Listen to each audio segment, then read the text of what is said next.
ଜୀବନ ହେଉଛି ଗୋଟିଏ ଏମିତି ଗଣିତ ଯାହାକୁ କଷିବା ପାଇଁ ପ୍ରତିଦିନ ଓ ପ୍ରତି ମୁହୂର୍ତ୍ତରେ ନୂଆ ନୂଆ ସୂତ୍ରର ପ୍ରୟୋଗ କରିବା ପାଇଁ ପଡ଼େ। ଜୀବନ ଅଛି ତ ସମସ୍ୟା ବି ଅଛି, ସମସ୍ୟା ପାଇଁ ବାଟ ବି ଅଛି। ନିଜକୁ ଦୁଃଖୀ କରିଲେ ସମସ୍ୟାର ସମାଧାନ ହୋଇପାରିବ ନାହିଁ। ତେଣୁ ହସି ହସି ସମସ୍ୟାକୁ ସାମ୍ନା କରିବାକୁ ପଡ଼ିବ। ଜୀବନରେ ବଞ୍ଚିବାକୁ ପଡ଼ିବ। ଜୀବନରେ ସବୁବେଳେ ମଣିଷ ଭୁଲ ହୋଇନଥାଏ। ବାସ୍ ବେଳେବେଳେ ତା ପାଖରେ ନିଜକୁ ଠିକ୍ ବୋଲି ପ୍ରମାଣ କରିବାକୁ ଶବ୍ଦ ନଥାଏ। ଜୀବନ ଏକ ରଙ୍ଗମହଲ। ଏଠି ଭଲ କାମ କଲେ ଗାଳି, ଖରାପ କାମ କଲେ ତାଳି। ସମସ୍ତେ ସମସ୍ତଙ୍କ ଅଭିନୟରେ ବ୍ୟସ୍ତ। ଯିଏ ଯେତେ ଭଲ ଅଭିନୟ କରିବେ ସିଏ ସେତେ ଲୋକମାନଙ୍କୁ ନିଜର କରିପାରିବେ। କୋଉଠି ନା କୋଉଠି କର୍ମଫଳର ଭୟ ସମସ୍ତଙ୍କର ଥାଏ। ନହେଲେ ଗଙ୍ଗା ନଦୀରେ ଏତେ ଭିଡ଼ କାହିଁକି? ଯିଏ କର୍ମକୁ ବୁଝି ସାରିଛି ତାକୁ ଧର୍ମକୁ ବୁଝିବାର ଆବଶ୍ୟକ ନାହିଁ। ପାପ ଶରୀର ଦ୍ୱାରା ନୁହେଁ, ଆମ ଖରାପ ଚିନ୍ତାଧାରା ବା ମନ ଦ୍ୱାରା ହୋଇଥାଏ ଏବଂ ଗଙ୍ଗା ଶରୀରକୁ ଧୋଇଥାଏ, ମନକୁ ନୁହେଁ।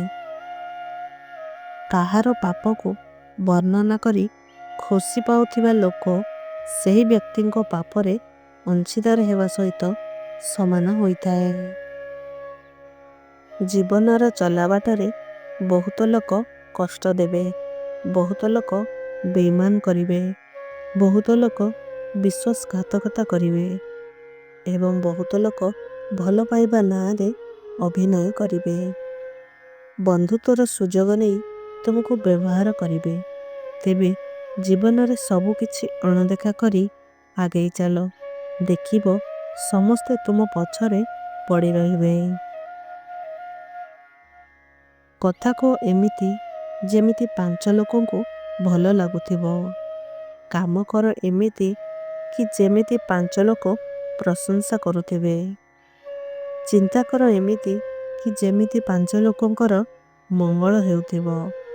ଅନ୍ୟର ଖୁସିରେ ଖୁସି ହେବାକୁ ଚେଷ୍ଟା କର। ଦେଖିବ ତୁମକୁ କେବେ ଦୁଃଖ ସ୍ପର୍ଶ କରିପାରିବନି। ଜୀବନରେ 4ଟି କଥା କେବେ ଭାଙ୍ଗ ନାହିଁ: ବିଶ୍ୱାସ, ସମ୍ପର୍କ, ହୃଦୟ ଓ ପ୍ରତିଶ୍ରୁତି। କାହିଁକି ନା ଏସବୁ ଭାଙ୍ଗିଲେ ଶବ୍ଦ ହୁଏ ନାହିଁ ସତ, କିନ୍ତୁ କଷ୍ଟ ବହୁତ ହୋଇଥାଏ। ସମ୍ପର୍କ, ବନ୍ଧୁତା ଓ ପ୍ରେମ ତାହା ସହିତ ହିଁ ରଖିବା ଉଚିତ ଯିଏ ତୁମର ହସ ପଛରେ ଥିବା ଦୁଃଖ, ରାଗ ପଛରେ ଥିବା ଭଲ ପାଇବା ଓ ମୌନ ପଛରେ ଥିବା କାରଣକୁ ବୁଝିପାରୁଥିବ। ଜୀବନରେ କେବେ ତାଙ୍କୁ ଭୁଲି ଯାଅ ନାହିଁ ଯିଏ ତୁମକୁ ସବୁଦିନ ସବୁ ସମୟରେ ମନେ ପକାଉଥାଏ ଆଉ ତାଠାରୁ ନିଜକୁ ବି ଅଧିକ ଭଲ ପାଉଥାଏ। କେବେ ତାଙ୍କୁ କନ୍ଦାଅ ନାହିଁ ଯିଏ ତୁମକୁ କାନ୍ଦୁଥିବାର ଦେଖି ନିଜେ କାନ୍ଦି ପକାଏ। ଏତେ ଭଲ ପାଉଥିବା ମଣିଷ ଯଦି ତୁମ ପାଇଁ ଦୁଃଖ ପାଏ, କ'ଣ ସତରେ ତାଙ୍କୁ ତୁମେ ଭୁଲି ଯାଇପାରିବ?